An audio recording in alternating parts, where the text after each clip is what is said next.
आपका स्वागत है आपके अपने YouTube चैनल अमृत कथा कहानियों में। आज मैं आपको कार्तिक मास की कथा सुना रही हूँ। कार्तिक माह में ही भगवान विष्णु अपनी योग निद्रा से जाग जाते हैं और तब सभी तरह के मांगलिक कार्य प्रारंभ हो जाते हैं। इसी कार्तिक मास में दीपावली का महापर्व आता है। पुराणों में कार्तिक मास की महिमा का वर्णन मिलता है। इस माह में दीपदान, स्नान, विष्णु पूजा और तुलसी पूजा के साथ ही पुरानी कथा सुनने का बहुत ही खास महत्व होता है। कार्तिक मास की कथा। एक नगर में एक ब्राह्मण दंपति रहते थे। वे दोनों प्रतिदिन 7 कोस दूर गंगा और यमुना नदी में स्नान करने जाते थे। इतने दूर आने जाने से ब्राह्मण की पत्नी थक जाती थी। एक दिन उसने अपने पति से कहा कि हमारा एक पुत्र होता तो कितना अच्छा रहता। पुत्र की बहू आती तो हमें घर वापस जाने में खाना बना हुआ मिलता और बहू घर का काम भी कर देती। अपनी पत्नी की बात सुनकर ब्राह्मण ने कहा कि तूने बात तो सही कही है, चल मैं तेरे लिए बहू ला ही देता हूँ। ब्राह्मण ने कहा, एक पोटली में आटा डालकर कुछ मोहरे रख दे। ब्राह्मण के कहे अनुसार उसने पोटली बांधकर दे दी। पोटली लेकर ब्राह्मण चला गया। ब्राह्मण के सफर के दौरान यमुना के किनारे बहुत ही सुंदर लड़कियां दिखाई दी। वे रेत में घर बनाकर खेल रही थी। उनमें से एक लड़की ने कहा कि मैं अपना घर नहीं बिगाड़ूंगी, मुझे तो रहने के लिए ये घर चाहिए। लड़की की बात सुनकर ब्राह्मण मन ही मन सोचने लगा कि बहू बनाने के लिए यही लड़की उचित है। जब वह लड़की जाने लगी तो ब्राह्मण भी उसके पीछे पीछे उसके घर तक चला गया। वहां जाकर ब्राह्मण ने उस लड़की से कहा, बेटी, कार्तिक मास चल रहा है, इसलिए मैं किसी के घर खाना नहीं खाता। मैं अपने साथ आटा लेकर आया हूँ। तुम अपनी माता से पूछो कि क्या वह मेरे लिए आटा छानकर 4 रोटी बना देगी। यदि वह मेरा आटा छानकर रोटी बनाएगी तो ही मैं रोटी खा लूंगा। लड़की ने जाकर अपनी माँ को ये सारी बात बताई। माँ ने कहा, उचित है, जाकर ब्राह्मण देव से कह दो कि वह अपना आटा दे दे, मैं रोटी बना दूंगी। जब वह आटा छानने लगी तो आटे में से मोहरे निकली। वह सोचने लगी कि जिसके आटे में इतनी मोहरे हैं उसके घर में कितनी मोहरे होंगी। जब ब्राह्मण खाना खाने बैठा तो लड़की की माँ ने उस ब्राह्मण से पूछा, क्या आपका कोई लड़का है और क्या आप उस लड़के की सगाई करने जा रहे हो। यह सुनकर ब्राह्मण ने कहा कि मेरा लड़का तो काशी में पढ़ने गया हुआ है, लेकिन यदि तुम कहो तो खांड कटोरे से विवाह करके तेरी बेटी को अपने साथ ले जाऊं। लड़की की माँ ने कहा, ठीक है ब्राह्मण देव। इस पर लड़की की माँ ने लड़की की खांड कटोरे से शादी करके ब्राह्मण के साथ भेज दिया। ब्राह्मण ने घर जाकर कहा, रामू की माँ, दरवाजा खोलकर देख, मैं तेरे लिए बहू लेकर आया हूँ। ब्राह्मण की पत्नी भीतर से ही बोली, हमारे तो कोई बेटा बेटी नहीं है तो बहू कहाँ से आई। दुनिया ताने मारती थी, अब आप भी मारने लगे। ब्राह्मण ने कहा, तू दरवाजा खोलकर तो देख। जब ब्राह्मणी ने दरवाजा खोला तो सामने बहू को खड़ी देखा। उसने बहू का स्वागत किया और आदर सत्कार से अंदर ले गई।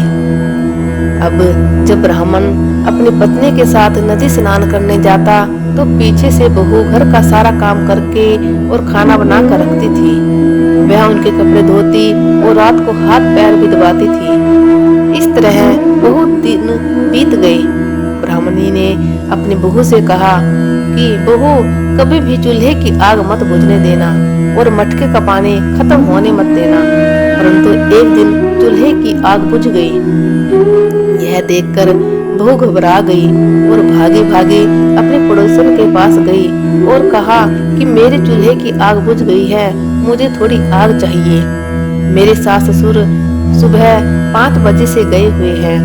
वह थके हुए घर आएंगे, इसलिए मुझे उनके लिए खाना बनाना है। यह सुनकर पड़ोसन ने कहा कि तू तो बावली है, तुझे यह दोनों मिलकर पागल बना रहे हैं। इनके कोई पुत्र नहीं है, ये निसंतान है। बहू ने कहा, नहीं ऐसा मत बोलो, इनका बेटा तो बनारस काशी में पढ़ने गया हुआ है। इस इस पर पड़ोसन ने कहा कि यह तुझे झूठ बोल कर लाए हैं, मेरी बात सच मान, इनके कोई बेटा नहीं। अब बहू पड़ोसन की बातों में आ गई और कहने लगी, अब आप ही बताओ कि मैं क्या करूं। पड़ोसन ने कहा, करना क्या है, जब तुम्हारे सास ससुर आए तो जली ही रोटियां बना कर देना और बिना नमक की दाल बना कर देना। खीर की कड़छी दाल में और दाल की कड़छी खीर में डाल देना। पड़ोसन ने उसे अच्छे से सिखा पढ़ा दिया। फिर जब उसके सास ससुर घर आई तो उसने न तो उनका आदर सत्कार किया और न ही उनके कपड़े धोए। जब उसने सास ससुर को खाना दिया तो सास बोली, बहू आज यह रोटी जली हुई क्यों है और दाल भी अलूनी है। तब बहू ने पलट कर कहा कि एक दिन ऐसा खाना खा लोगे तो कुछ बिगड़ नहीं जाएगा तुम्हारा।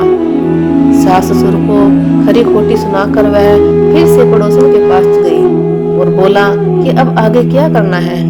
पड़ोसन ने कहा कि अब तुम सातों कोठों की चाबी मांग लेना। अगले दिन जब भी स्नान करने के लिए जाने लगे तो बहू अड़ गई कि मुझे तो सातों कोठों की चाबी चाहिए। तब ससुर ने कहा कि इसे चाबी दे दो। तब सास ने बहू को चाबी दे दी। सास ससुर के जाने के बाद जब बहू ने दरवाजे खोले तो देखा कि किसी में अन्न भरा है, किसी में धन भरा है और किसी कोठे में बर्तन पड़े हैं। जब उसने सबसे ऊपर का सातवां कोठा खोला तो देखा कि शिवजी, पार्वती माता, गणेश जी, लक्ष्मी माता जी, पीपल पथवारी, कार्तिक के ठाकुर, राय दामोदर, तुलसी जी का बिड़वा, गंगा यमुना और 33 कोटि देवी देवता विराजमान है। वहीं पर एक लड़का चंदन की चौकी पर बैठा माला जप रहा है। यह सब देखकर उसने लड़के से पूछा कि तुम कौन हो। तब लड़का बोला कि मैं तेरा पति हूँ, अभी दरवाजा बंद कर दे, जब मेरे माता पिता आएंगे तब दरवाजा खोलना। यह सब देखकर बहू बहुत खुश हुई और 16 श्रृंगार कर सुंदर वस्त्र पहनकर अपने सास ससुर का इंतजार करने लगी। उसने अपने सास ससुर के लिए अच्छे अच्छे पकवान बनाए। जब उसके सास ससुर घर पर आए तो उसने उनका आदर सत्कार किया और प्रेम पूर्वक खाना खिलाया और हाथ पैर दबाने लगी। पैर दबाते दबाते बहू ने कहा कि माँ, आप इतनी दूर गंगा यमुना स्नान करने के लिए जाती हो तो आप थक जाती हो, इसलिए आप घर पर ही स्नान क्यों नहीं करती। यह सुनकर सास कहने लगी कि बेटी, गंगा यमुना घर पर तो नहीं बहती हैं। तब उसने कहा, हाँ माँ जी बहती हैं, चलो मैं आपको दिखाती हूँ।